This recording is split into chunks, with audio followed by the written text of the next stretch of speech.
Welcome, everybody. Today we have Susan Gavin. So Sue Gavin is a clinical social worker, and she provides services to individuals and families. She does forensic work and work around custody. And she has launched into telemental health because of COVID-19, basically forcing everybody to see clients remotely, which typically could be quite disruptive for the clinicians and for their clients. So I got to see Sue's article on this and about what that transition was like. So I wanted to invite her to speak about that and share what that transition was like, what's been helpful for her, and so forth. So yeah, Sue, if you could share with us like a little bit about the article that you wrote, and I could share a screen share of that. I saw it on your LinkedIn page, which I thought was fantastic. The benefits of a coronavirus mandated telemental health practice. So can you share a little bit about that? Sure. Well, first of all, I need to thank you, Ray, because you really were so significant in helping the process. I'd taken your webinar in January. And so when this crisis occurred, I kind of was thrust, like most clinicians, into the process. Mm-hmm. After taking your course, though, I wanted to just try it out to see, how I felt. And I have to be honest, it was really anxiety provoking for me. Most importantly, I was concerned about being my authentic self. And also, would I be able to pick up on my clients' nonverbal cues? Would the therapeutic alliance be disrupted because of the barriers of not being in person? Right. Yeah, because that must be, that's really important to you. And I could see by your setup in your office is absolutely beautiful. So I could see myself sitting on that couch over there. It looks so comfortable. Do you have clients in that office that you're working in now? Or is it a different space? It's a different space. Is it? Okay. All right. Yeah, but you obviously create spaces to make it very inviting.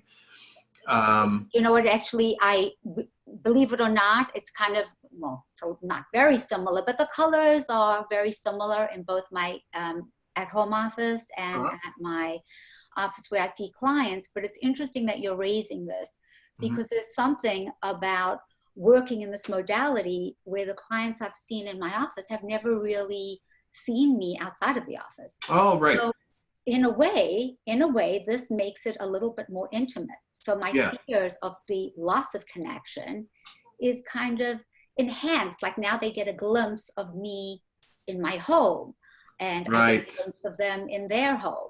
Yes. So it's actually I'm finding this to be a more intimate process than even in person. Yeah, and especially if they have, I'm not recommending on a mobile device, but if they have you in a mobile device, they're holding you, holding you close to your head, and you're only a foot away from them, Right. So yeah, there's a benefit of both. Now, we've never really met, but just having this one-on-one, face-to-face, I right away feel like I have a connection with you, right? I'm looking at you and there's a connection. Welcome to my home, my home office. Yes. My wife has been trying to get me to play those bongos that she bought me for Christmas a few years ago. And I see you have a little shaker thing above that. Yeah, that was because I went on a cross-country trip with my brother and my dad. Luckily, before my dad died, he died. And we went across country. We visited this Native American reservation. Oh. And the mother of the reservation invited us in, we ate at her house and stuff like that. And so I bought that for my boys, my kids. Yeah, that's great. Well, while we're touting things from our office, I'd be remiss to point out that my brother painted that picture in the background. No way! I was going to say something about that picture. Yeah. Wow. Yeah, a little bit of sharing that we're doing. Yeah, very neat. Yes. So, so the virtual, so you were anxious getting into this. Very. For more than just the therapeutic alliance, which was obviously a big thing for me, I am not techie at all. I often need help with anything I do. Yeah. And so that was also anxiety provoking for me. Uh-huh. I wasn't really sure if I would know how to connect and what would happen if I did have some internet issues. Right. And the message I want to send everyone out there is that if I, of all people, can do this with ease, any practitioner can do this. Yeah. That's really good to hear. Yeah. And choosing the right technology and quality technology definitely makes a difference. So like before we started this recording, you and I were talking about you deciding what video platform to use and Yes. through what platform. Yeah, so getting clear on that would be really helpful. So what else about the transition in terms of what was helpful for you in transitioning? Okay, so one of the things I think was the ease Mm-hmm. in terms of not having to have my clients come into the office while there was, at the beginning of Corona, not everybody was educated to exactly what was happening. And only recently when Governor Cuomo, I think it's 2 weeks, really started to speak about it, Yeah. people really didn't know, but some people did know. So I was already getting inquiries way before the surge. And basically, I think that there was a concern of coming into my office, and I had enough concern to say, well, wait a minute, if I'm getting a few people, maybe I just need to go virtual entirely, which I did. So my clients and me equally were thrown into the process together. Right. And I kind of disclosed that to them. Yeah. I disclosed that right away. We're learning this together right now because I have been practicing before this. Mm-hmm. So let's do this together. And I think that also created a very good transition for both of us. There was not an expectation that I was the authority on this. It was right. Help me along. And I did get initially some, kind of frozen screens and lost calls when I try to call and try to give them, help. Mm-hmm. Ultimately, the one thing I think that really, really honestly helped with the transition was I'm going to call it exposure therapy, which is what we do to our clients, right? Right. The worry. Yes, that's a great point. Yes, I haven't thought of it that way.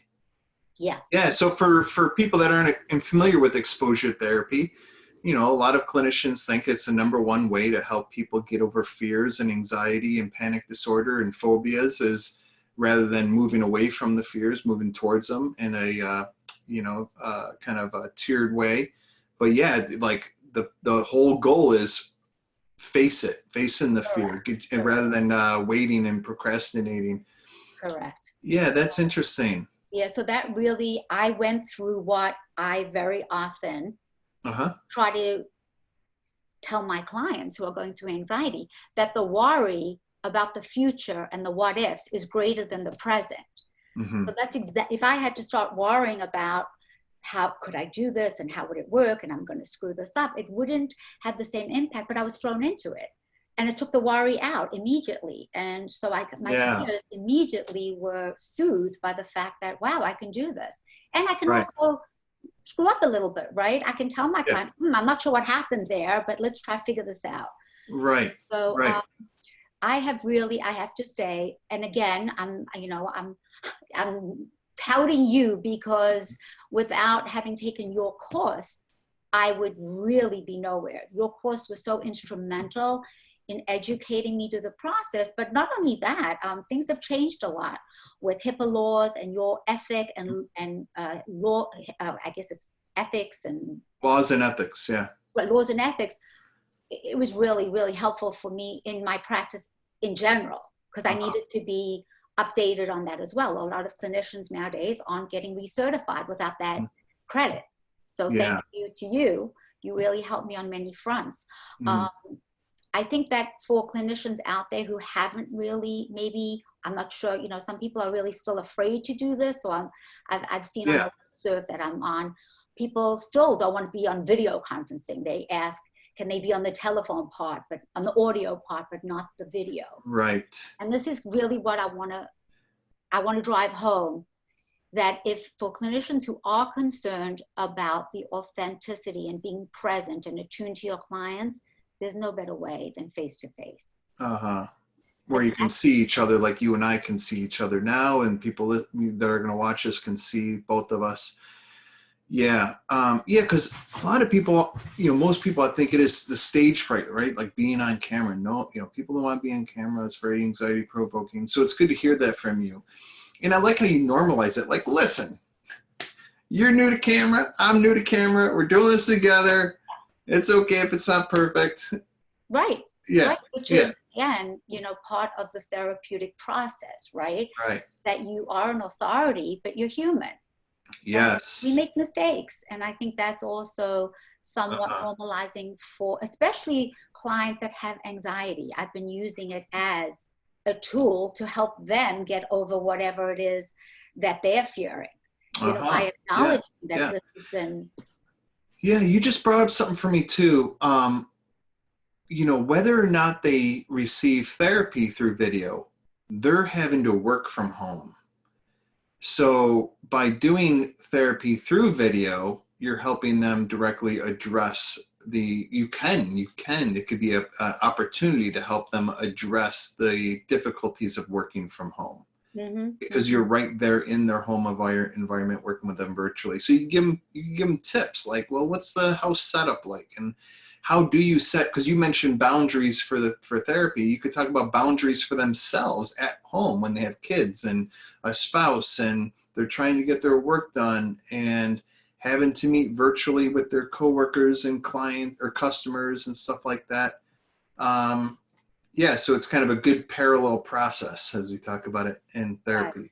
But I think you're also picking up a big piece of the confidentiality. And related to the boundaries is I work a lot with people who are in the process of getting divorced, thinking about divorce, and also, co-parenting. That's one of the drawbacks of this process has been for the population that hasn't told the spouse. Right. Your office has been their safe place, private place. Correct. Okay. Yeah. So for those people, I have encouraged to get a sound machine. However, they can't go out and get it for some, and there are delays in Amazon. So that's been a bit of There's an app, whether Android or Apple, all you do is download a sound machine app. Yeah, and you just play it through your phone near the door. You can do that. You're incredible, right? You come up with all the answers. So maybe you can help me with one other thing that is actually, I haven't done this yet, and this is a little concerning for me, so clinically, I don't work with anyone younger than the age of 13. Okay. However, in my forensic practice, I often do therapeutic supervised visitation. I haven't figured out a way yet to work that out. And because of the nuances that come with those families, in my office, I can control the privacy part with the parent and the child. I haven't worked that out yet. And maybe the sound machine is something I can look into, but that's the only really population I'm dealing with that this modality has been challenging. We could get into that further, but one recommendation is to give them instructions on how to create a private space in whatever building, facility they're in, their house or wherever it is, how to create that. So I would give them the directions ahead of time, and then you could help them evaluate whether or not they did it sufficiently and what can be changed. So like I can walk you, if you could say, let me see your house, and they could walk you around their house and show you, what's outside that door, what technology's in the room, can the room be tapped? Does someone else have access to the computer where they're recording everything that's happening in here? Is someone standing outside? Is someone able to stand outside the door? Things like that. So you can, again, send them the directions ahead of time so that they can create it the best they can.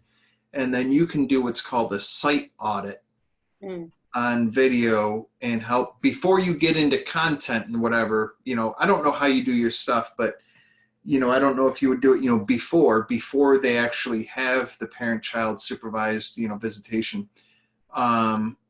do a site audit with them and have them visually with the camera, this is my computer, right? And this is the technology I have. This is my room. So they can show you the environment and technology and so forth. So you could help evaluate if there are any risks to privacy. Yeah. That'd be another way of doing it. Yeah. Is there something else you're thinking about in regards to that? Well, yeah, because of the age of the children. See, very often in that capacity, it's a younger child, or maybe even two younger children that I see them separately with mom or dad. And very often that child is not, it could be 4, 5, 6-year-old. So, and also not the ability to have a playing. I often use play as a method to, make them feel more comfortable with mom or dad in my office. So I don't have that ability to play. Well, you when you play, a lot of times the kid is playing and you're observing and commenting sometimes. Very, very often, yes, but before they get into the room. So I'm not doing supervised. I'm doing it's therapeutic supervised. So Okay. very often, there is a hesitancy to even meet with that parent, which in that capacity, virtual is wonderful because I use virtual anyway. I use letter writing, or sometimes. Oh yeah, where there'd be so you would have the parents at one site, the child's at another site, and you're at a third site, and you're all on video together like you and I are now. Mm-hmm. And the therapy, another thing you could do is you can this opens up a lot of opportunity here. And I don't do this kind of work. I'm just listening to you now, and right away I'm like, wow, there's a lot of opportunity. Mm-hmm. So kids love video. Mm-hmm. Mm-hmm. You could have them play with the video. Like they can, if you have a camera where they can control your camera, they can send messages to you. They can, and also the camera is not some static thing that has to sit there, right? Right, sure. Usually kids are on a laptop. So what they're going to do is they're going to sit the laptop right here and you're going to watch them play. And you're going to, and they can see you responding to it and say, hey, that's really neat. What is that? And they're like, yeah, this is the new toy I got. And you say, oh, what do you do with that? Or, you show them a toy. You say, draw me something, or what are you drawing? And they say, hey, that's what I'm drawing, Yeah. But then the thing that's really cool about this, because you're only with them a short period of time in their life, but their parents are with them all the time. Correct. So a big part of this is coaching the parent how to be therapeutic to their own kid. Yeah. So when you're doing video like this and there's 3 people on the screen together, you can send the parent private messages during the meeting right on the platform. And you say, hey, you might want to comment on what they just showed you. Or, hey, rather than telling them what that toy is, maybe ask them what that is. Right. So sending them messages that the child, would be helpful. Right. Yeah. You're kind of like the bug in the ear. You're kind of like the personal coach that the kid can't hear. But you're 100% right in what you said. A lot of this work is about coaching the parent. Yeah. Yeah. That is, let's say estranged. Right. And coaching the other parent to work through their anxiety about the meeting. So this process may reduce the anxiety in the other parent because they're not meeting. And you could ask the child, hey, how safe are you feeling right now with your mom? Right? Yeah. On a scale of 1 to 10, I'm feeling like a 7. Well, if we were all in the same room together, how safe would you feel? Like a 2. Correct. Why? Well, because mommy can't hurt me, right? Mm-hmm. Well, mommy wouldn't, hurt you if she was in my room with you. Yeah, but she can't hurt me. Or you might say, turn off your video. Okay, so now we can't see you, but you can see us. Mm-hmm. How safe do you feel now? Or do you feel, so there's just, there's things that you might think of that you can do utilizing the technology that you couldn't do in the office. But whatever it is that you do on site, you think about how can I just simply transfer that to the video. Yeah, those are other things to think about. Right. Well, the one aspect that this has been very helpful for is the parents that are co-parenting most of the time don't want to be in the same room with each other. Okay. Yeah. That I typically for me as the clinician, if you can't be in the same room with each other, how are you co-parenting when no one's around? So that's really something that is, you want them in the same room, but this at least reduces the anxiety about being in a room and yet still co-parenting. So there's, again. Yeah, you do, you do what works. So like a lot of times couples will trigger each other just by the slightest little nonverbal gesture, like you're say we're spouses or we're co-parenting and you're sharing something. I go like this, then you're going to be set off. Yeah. The side eye, the little. Whatever, right? So what you could do is you could say, you know what? Things are kind of escalated right now. Let's just all turn off our cameras. Yeah. And let's just use the audio for now, right? Mm-hmm. So, you just have more control and capabilities through this. Okay, we're going to have to get you involved with AFCC now. Yeah, I don't know anything about that stuff. That's nothing I know. But, yeah. So where can people find you and follow you and see the kind of work that you're doing? Here's your LinkedIn page where you talk about, education. And you mentioned, you took our training and boundaries screen size. So you had this great article on how to make that transition there on your LinkedIn page. Yes. What's another way that maybe they can follow you? Well, certainly my website is mentioned below. And there is a way to reach me through my website, or pick up the phone and call me. My phone number is on my website. And also I'm on ZocDoc, so people can find me there. And I get all three. I get, referrals through ZocDoc, and also sometimes people just prefer to pick up the phone and call me. So there is a page that allows you to send, I think it's further down. If you click on any of the buttons, like right here, where is it? There is a way to fill a form. A form? Yeah, like a contact form? Correct. It's right here at the bottom. Contact us on the bottom. But there's contact us on the bottom? Okay. Yeah. Right there, contact us on the very bottom to the right, and it says contact us. And you're probably just a little bit below that. Why am I? Oh, yeah. There you go. Yeah. Right. So. Yeah, and then they can message you. Exactly. Fill out a form or call me. Right. Yep. And so anybody in New York State, you can provide services to. So if there's couples that are struggling, families, individuals, any forensic work, they can contact you if they're in New York State. Yeah. And also clinical, I deal a lot with anxiety and depression, adolescent and up. Yeah, excellent. Yeah, so and links to contacting Sue are in the description of this video.